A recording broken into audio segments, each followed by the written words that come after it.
Emergency. Batman speaking. Warning all of you to brace yourselves for big news. The biggest. Tell them, Robin. Holy superlatives, Batman. It's really exciting. Soon, very soon, Batman and I will be batapulting right out of your TV sets and onto your theater screens. That's right, Robin. Our first full-length motion picture feature in color opens a whole new world of thrills.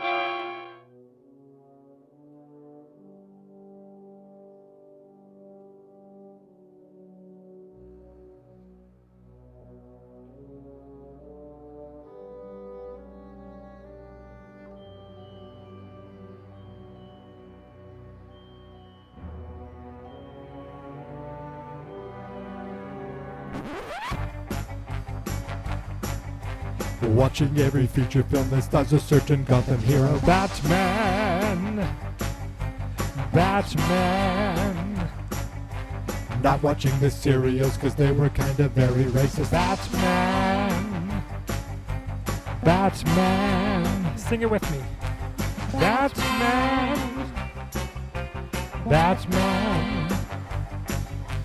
This is big screen Batman.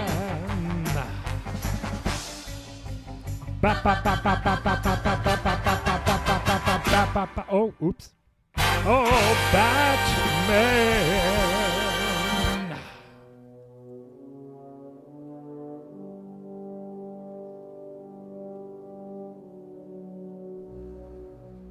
Well, hello there, fellow DC Comics superhero nerdy friends. As you can see, I really planned my first words very carefully.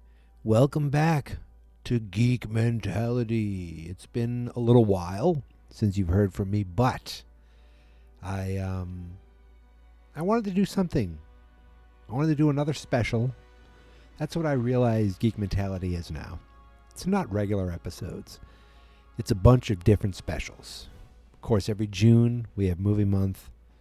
This past August, we had Jogust. Coming in March, we're going to do something very similar to what we did in Jogust. I'm not going to say exactly what it is, but let's just say I'm calling it Marchy McFly. And in the meantime, I thought, why not watch all the Batman movies? And you know what really got me kind of into it was I was listening to a podcast. I believe it was the After Lunch podcast, the kind of the Nerd Lunch spinoff, and they were talking about the Joel Schumacher Batman movies, and I realized, wow, I haven't seen those in a long time. And I have HBO Max, so I went on and saw that, oh my goodness, just about every Batman movie is there on HBO Max. I should watch them all. And really nothing gets me to watch something more than throwing it out there that I'm going to do a podcast about it. Because once I'm doing a podcast about it, well, it forces me to watch the whatever I'm talking about, and it kind of gives me a better I don't know if it gives me, what's the word I'm looking for, it invests me more in what I'm watching, which is cool for me, because it makes me watch it a little, what makes me want to talk about certain things, makes me just watch it with a more critical eye, even when a movie is as silly as the movie that I watched tonight, the first feature-length film to feature Batman. Now, I know that's not the first thing in the movie theater that featured Batman. We had those serials in the 40s, but I looked them up, and there was like 2 chunks of them. Each of them was 15 different episodes, and each one of those was like close to a half hour, and I was not going to invest my time in that. Yeah, maybe someday it'd be nice to see some of that, but those aren't feature-length films. And I read something that they were a little racist, so that was the joke I made in the opening theme. I don't know if you understand any of the words, but that was the excuse I'm using for not watching them. Oh, I don't want to talk about racist stuff. Mind you, in this, there was something that was slightly racist, and I'll get there too. I don't know if they realized it was at the time, but really what I didn't want to do was watch those serials. Just too many of them. In fact, I was ready to just start with Batman 89, and then I realized, wait a second. That's not the first feature-length theater-released Batman film. This is from 1966, Batman the Movie. Now, this came out in 66. I was born in 76. And really, up until my 13th birthday, this was Batman to me. Like, if Batman was on screen, if it wasn't the Super Friends, it was the original 60s Batman TV show. But I don't think I knew this movie existed until I was in college. And I swear to God, I'm pretty sure I watched this in a film class. I took a couple of years of film at Fitchburg State University. It was Fitchburg State College at the time, back in the 90s. And I'm almost positive one of the classes we talked about movies, and we watched this movie. And I remember the professor saying something about it, laughing about it and it being a comedy. And I don't think in my childhood it registered in my silly brain that the 60s Batman show was a farce, was a comedy, was ridiculous on purpose.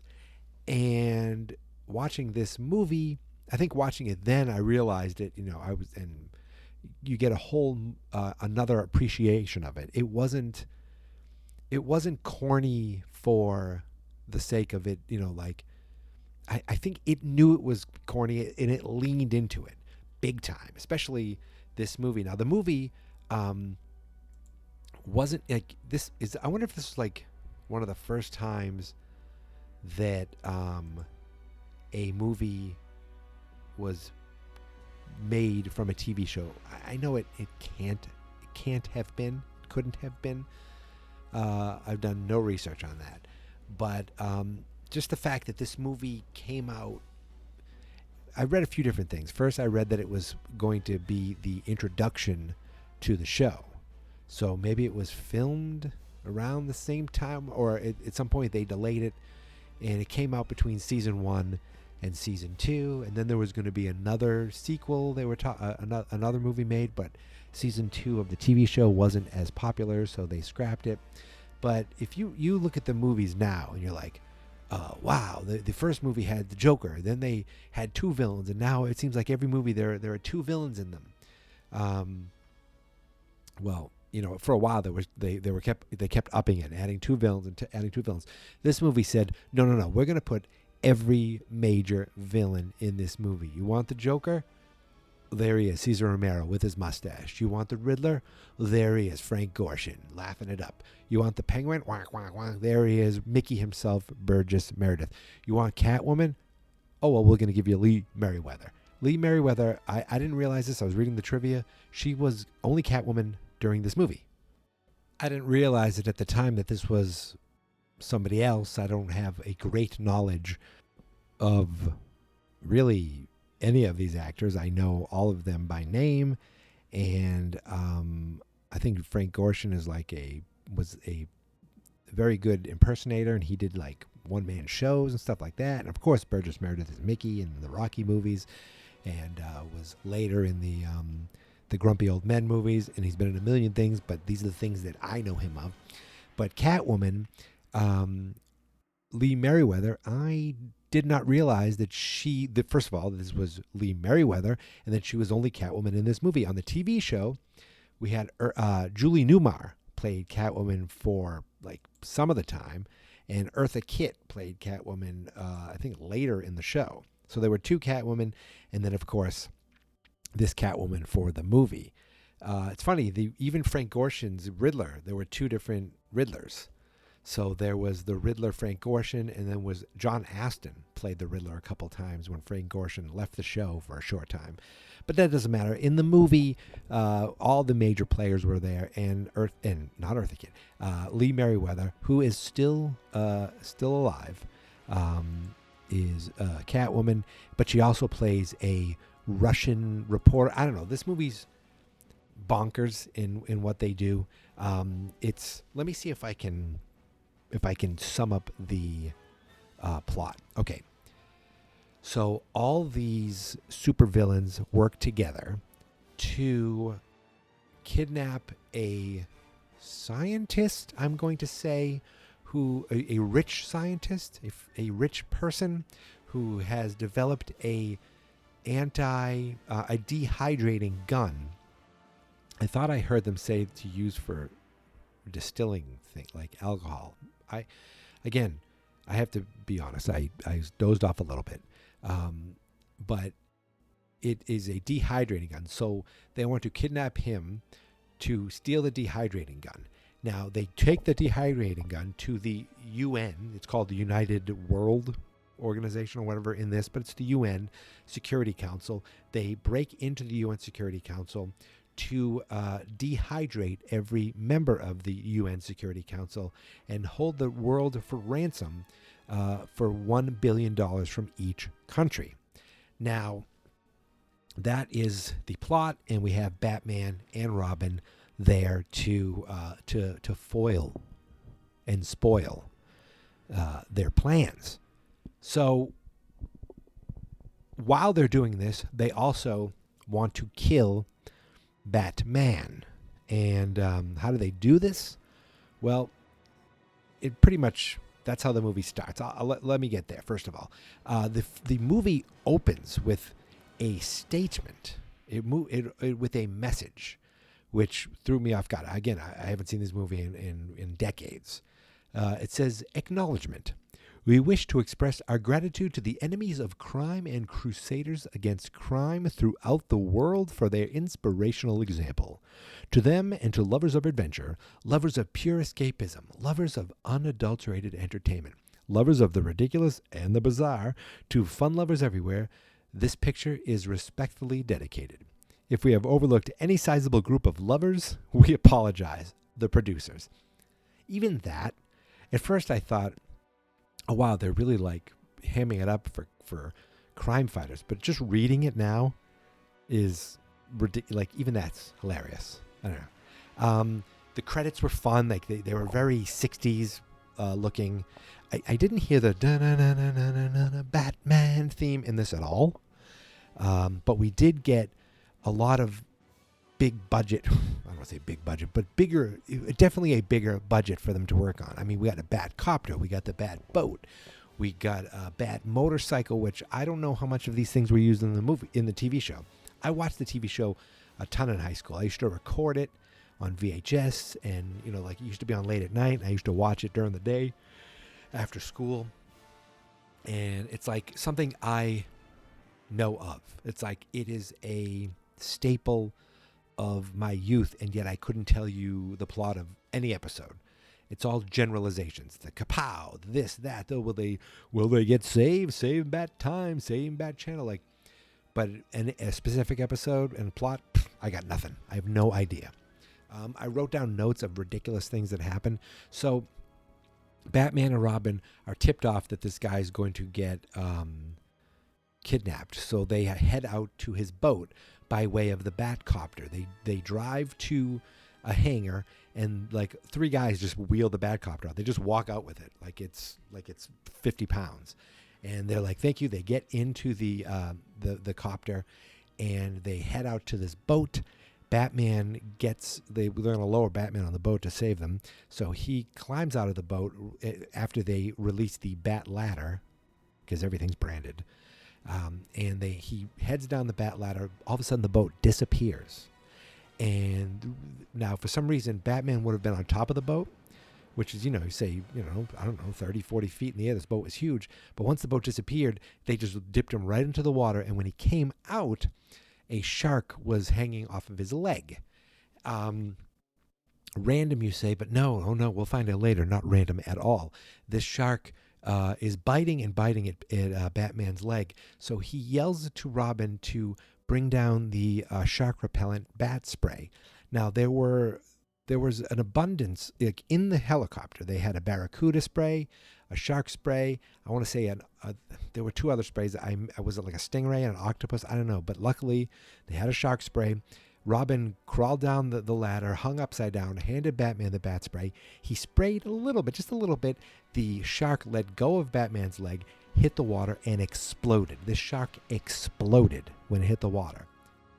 And cut right to a press conference. I mean, we cut directly to a press conference where Batman, no limp, no nothing. I mean, this shark mustn't have had any teeth, or Batman's leotard was shark-proof, which is probably makes more sense. Whoever made his leotard made it specifically in keeping in mind that a shark may bite it. So the press conference is going on, and they're like, Batman, some say that there was a big yacht that simply disappeared. And Batman's like, that's not so. How does something simply disappear? Like, he's so cocky and every word means something. And then this woman comes up and she's like, my name is Katrina Atreza. I work for the Moscow Bugle. She's a reporter, and the Russian newspaper she works for is the Moscow Bugle.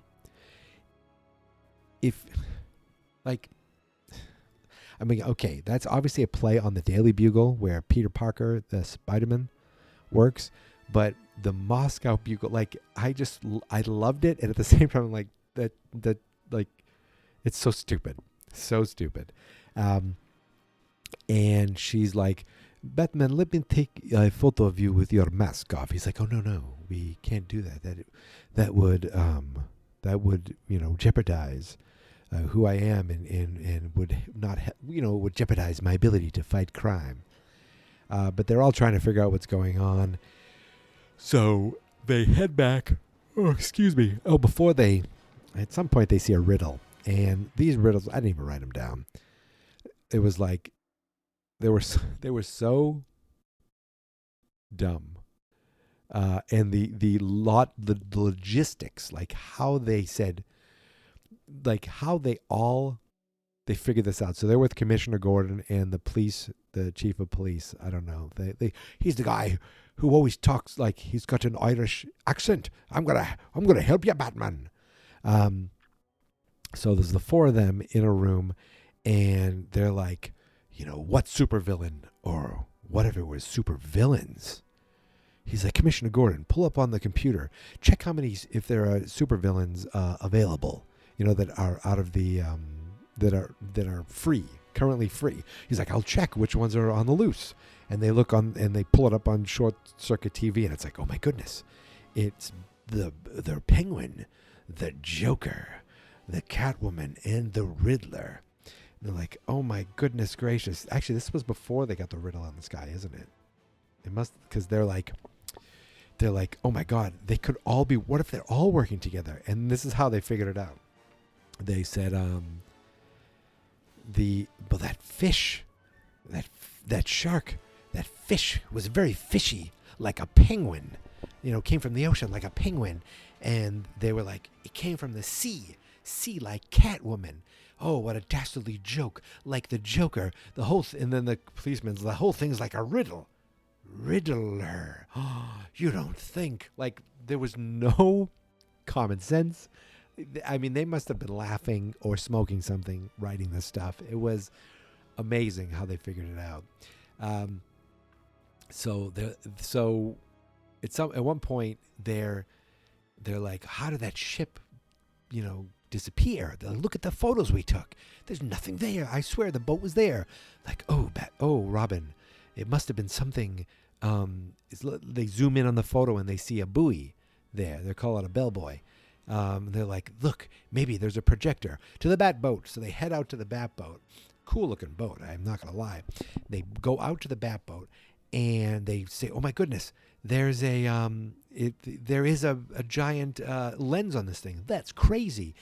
And then all of a sudden they notice a a penguin head sticking out of the ground, because underneath the ground we see there is a submarine with all the villains inside. Oh, did I forget to mention that Katarina, but whatever her name is, she's actually Catwoman. She's Catwoman in disguise, and she is talking to Bruce Wayne.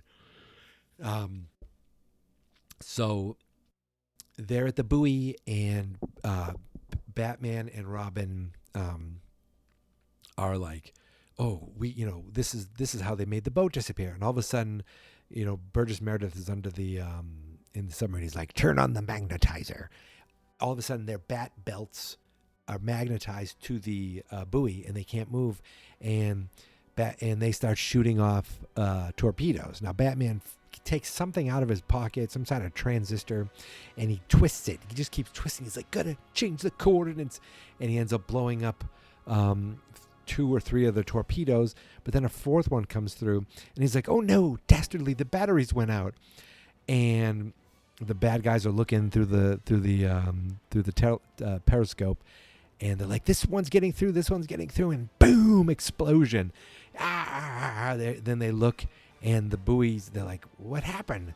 The buoy is empty, and we see Batman and Robin back in their boat, and Batman's like, that noble porpoise sacrificed itself. So they couldn't believe a porpoise jumped in front of the this is the way they're telling it. They jumped in front of the torpedo, specifically sacrificing itself to save Batman and Robin.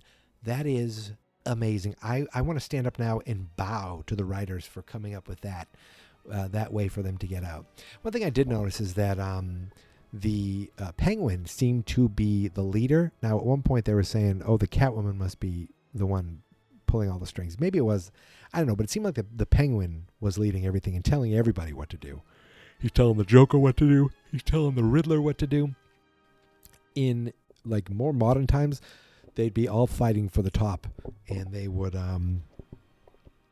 they wouldn't get along very well at all. But in this, they seem to just do whatever Burgess Meredith told them to. I do like that Burgess Meredith bought the sub that they were in from the military under the name Penguin.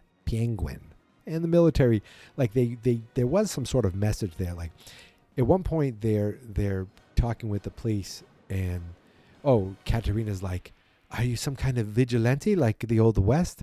And the Commissioner Gordon's like, nonsense, they're fully deputized members of the police. And Robin's like, that's right, we support our police. Like, it just felt like that was a very on-the-nose message.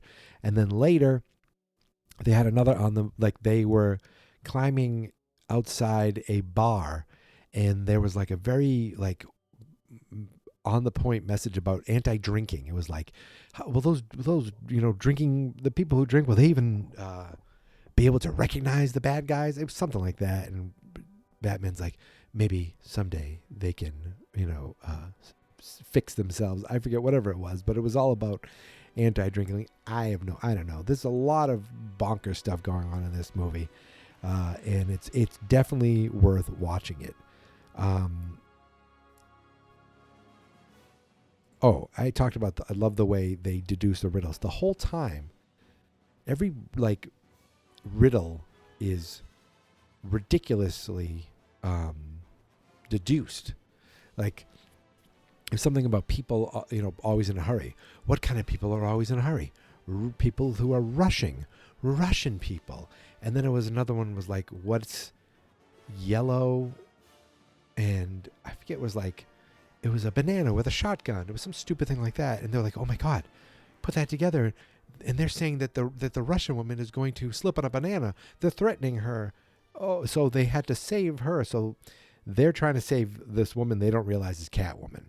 So Bruce Wayne takes her out, wines her, and dines her. Now, here's the funny thing. The bad guys want to kidnap Bruce Wayne to lure Batman and Robin and to kill them. So it was, you got some of that kind of Bruce Wayne Catwoman thing where she doesn't know he's Batman. He doesn't know she's Catwoman. And I think the reality is both of them are idiots, because even in Batman Returns, it seemed like they knew what was going on at some point. But in this, my goodness gracious. I mean, Batman later on in the movies, it seemed like, he goes out of his way to be kind of more aloof as Bruce Wayne and a little more edgy, a little darker as Batman. But Adam West doesn't change a goddamn thing. He's very much relaxed as Batman, and he's very much relaxed as Bruce Wayne. Maybe more relaxed as Batman. I don't know, because Bruce Wayne was trying to get in fights to save Catwoman, but he doesn't know it's Catwoman. They're basically kidnapping both of them because they went on a date, kidnapping both of them just so they can kidnap Bruce Wayne to lure Batman, because none of them realized that Bruce Wayne is Batman. Now, while this was going on, they were Bruce and Catwoman were getting a little close, and somehow Robin was able to monitor it using basically the same angle of the camera shots that we were seeing. He had some sort of computer monitor that he could monitor them perfectly, and he kept wanting to turn it off because it was getting a little too intimate. He thought some things should be private, like possibly them doing it in Catwoman's penthouse apartment. But Alfred, that dog, he did not. He was like, I don't know, sir. If we have to turn it off, I wouldn't mind watching them do it. Okay, he didn't say that exactly, but there was certainly the implication that Alfred wasn't, too concerned about turning off the monitoring. But they did turn it off, and that's when all the bad dudes showed up.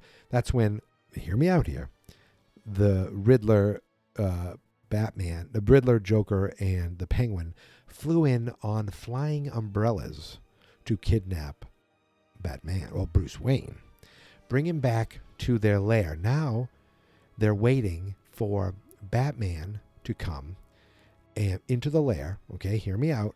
So that Batman steps on a specific thing that springs him out a window into the ocean, into an exploding octopus.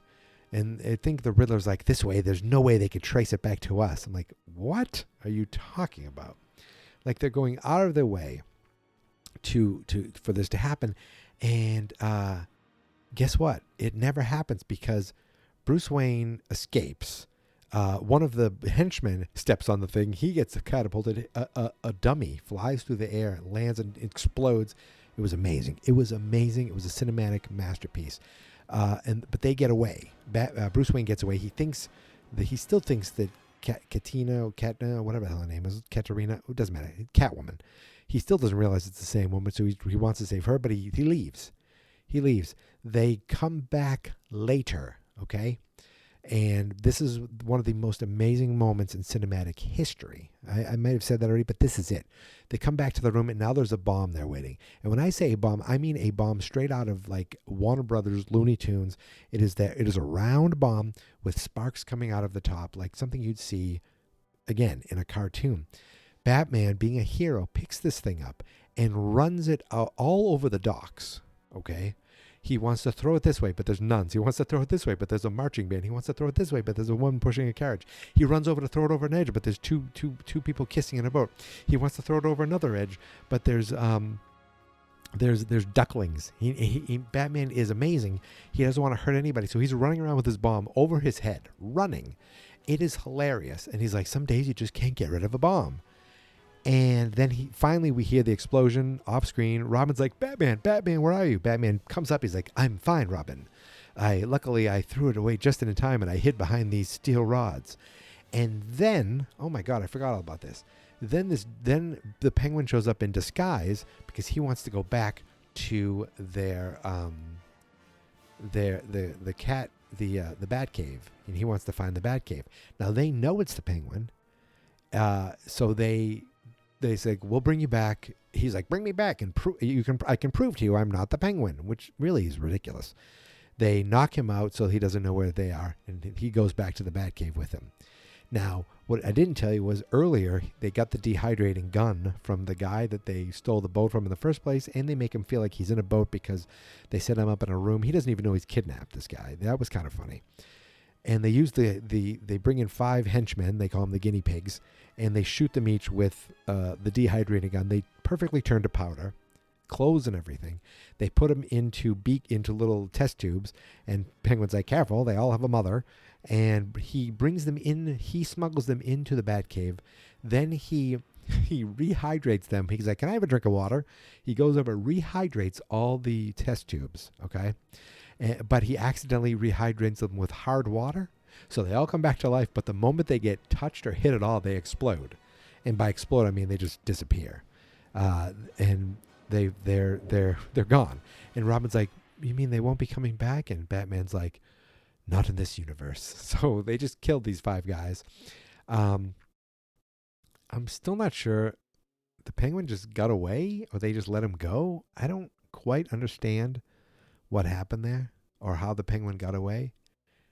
I don't know, but I do know that they took the gun, the dehydrating gun, because they tested on these guys. Now they took it to the United World Security Council. Okay, now we go into this Security Council, and everyone in there is arguing. Okay, yeah, that's right. So like they all break in without the Penguin, and they're like, hopefully the Penguin's there. The Penguin's there. I don't know how he's there, but he's there. So everyone is there arguing.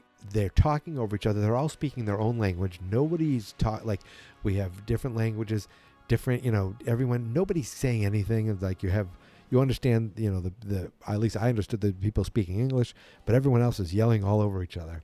So the Joker enters the room. I think the Riddler's with him. He's got the dehydrating gun, which is basically a vacuum cleaner.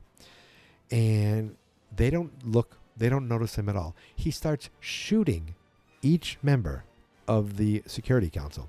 They're turning into powder. Little bits of powder is left on the chair. Now, what I don't understand is if you shoot them, won't some of the powder be on the floor? I mean, their legs are on the floor, so how does the powder get up on the chair? I shouldn't worry about that because this movie is ridiculous. But just thinking it out right now, because I'm an idiot, this is what I'm doing. But when I talked about there might have been some racist thing. So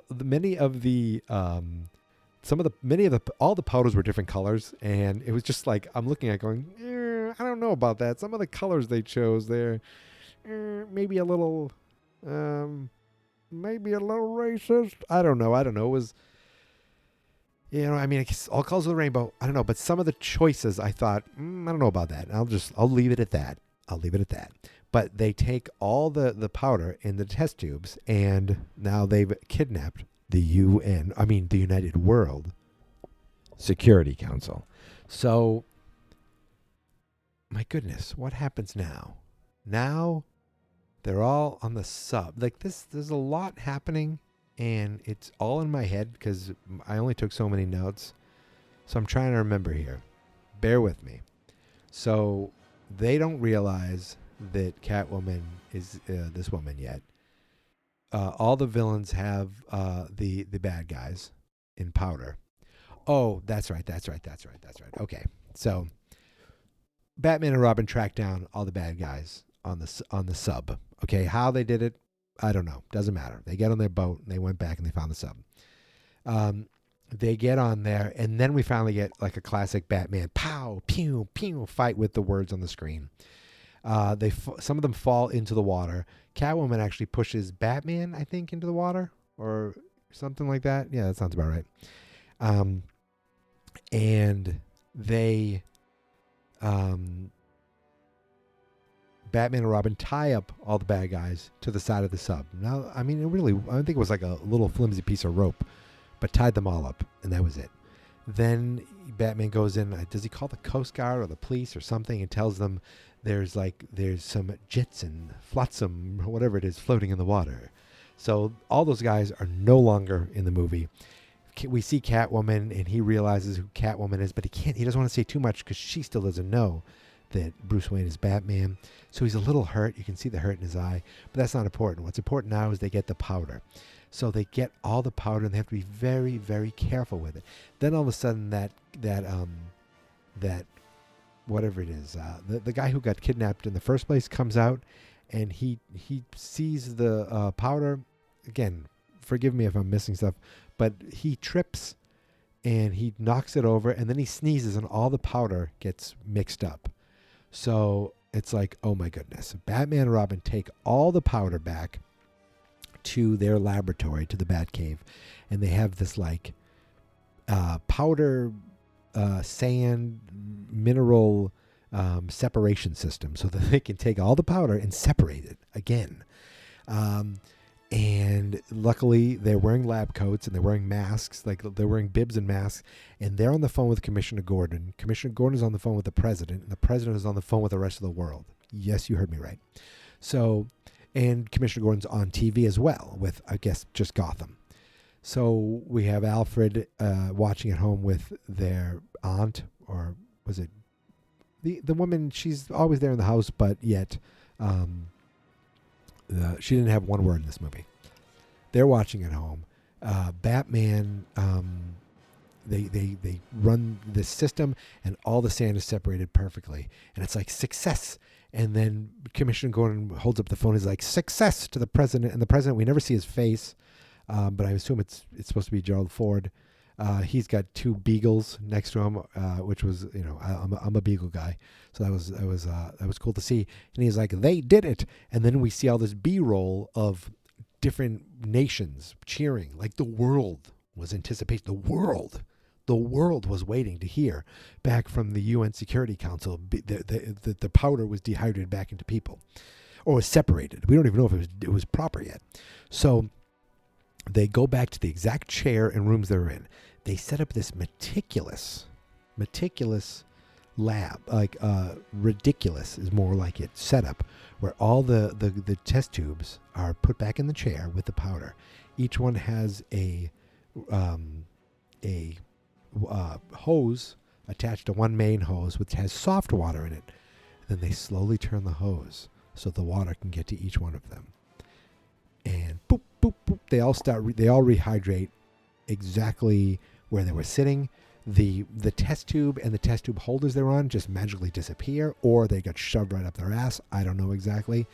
But wouldn't you have taken one test tube and tested it, and if he came back, then meticulously go to the next one? Like, you don't have to bring them all back at once.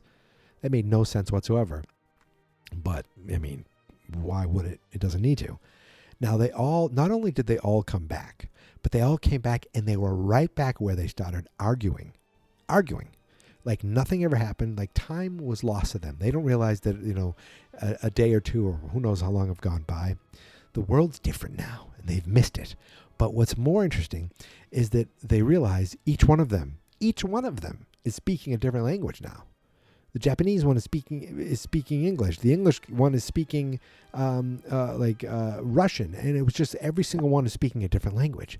And they realized they didn't get the dust. I thought they were going to say they didn't separate the dust enough, but Batman's like, maybe the time the powder, the dust was together, will make the world a better place. Like, they think just the time it's spent mixed, meaning they can better understand each other more.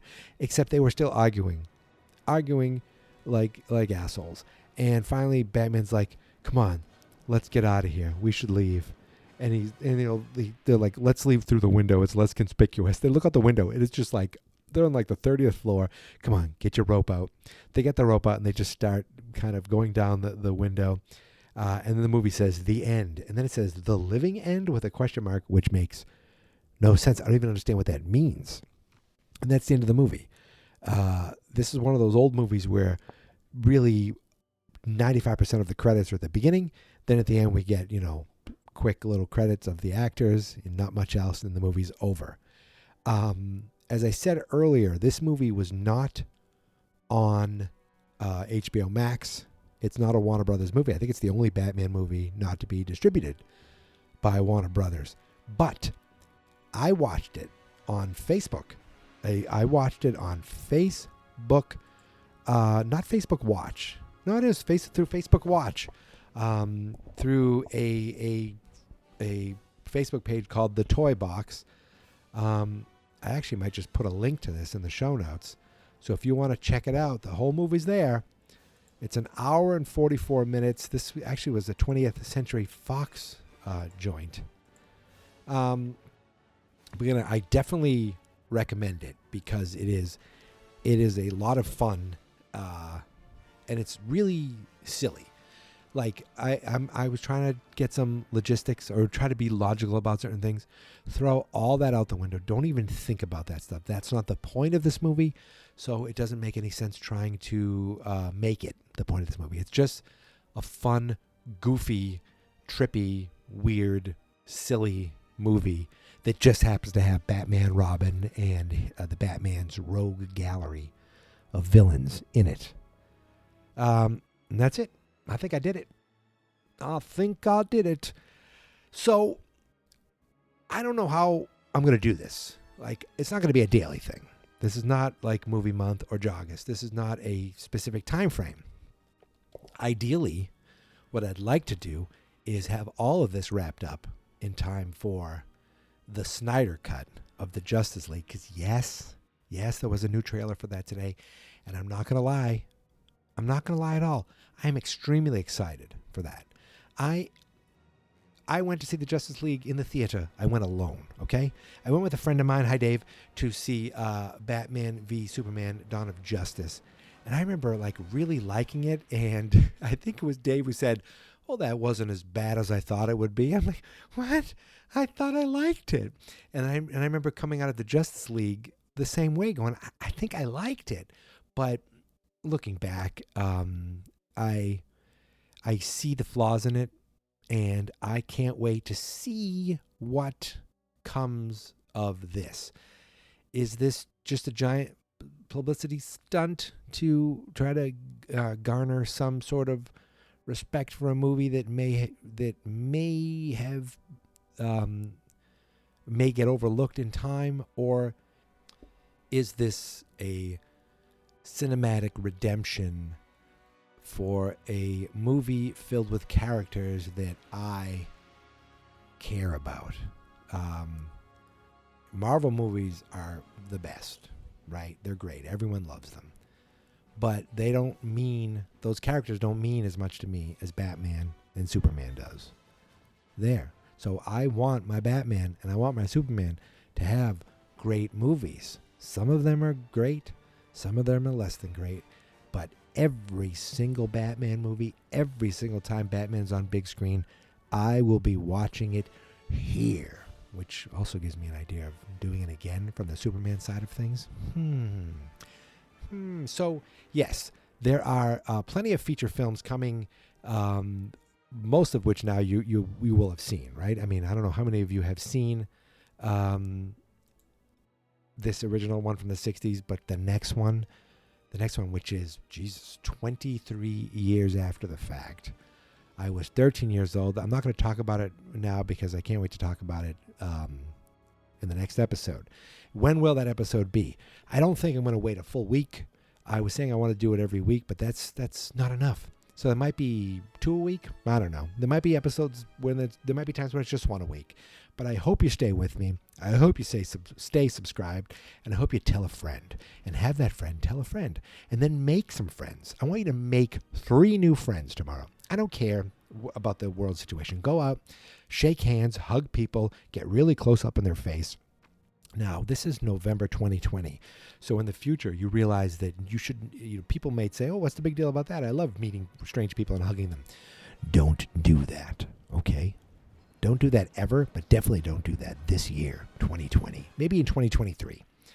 And if you're in 2023, how are things? Was the Snyder Cut as good as I hope it is? Okay, I'm sorry. I'm getting ahead of myself. Folks, you know what? That's it. This is Geek Mentality, as I've told you before. And this is the very special big screen Batman that we're doing here. That starts in the 60s and will end in the 2021s and beyond, because we got more Batman coming. This is an ever. Once we're caught up, there will be new episodes in the future. So that's pretty exciting, right? Again, thank you guys for listening. Thank you guys for subscribing. Now, you can find me on Twitter at Geek Mentality. That's the main place where I am most active. I do have an Instagram that I use sporadically, Geek Mentality there as well. And the Facebook page is for the website. If you just go to Fans Not Experts on Facebook, you'll find us there. The website is fansnotexperts.com. You can find every episode of Big Screen Batman at fansnotexperts.com/Batman. That's it. I'm done. And as I said, the podcast itself is called Geek Mentality. We're available everywhere podcasts are available. Apple, Google, Spotify, Whirlpool, Kenmore, Sears Catalog. And of course, we are on Friday nights at 8 p.m. on VH1. Yeah, that's it. That's all I got. Ladies and gentlemen, thank you so much for listening. And until next time, here is my theme song. This is my podcast. I made it. Geek Mentality's what I named it. And I think you should listen and subscribe. 'Cause I'm kinda funny and awesome. I think that I'm worth your time. And I'm kinda handsome. My mom says, please listen and please subscribe. At least listen to this episode. Fans Not Experts.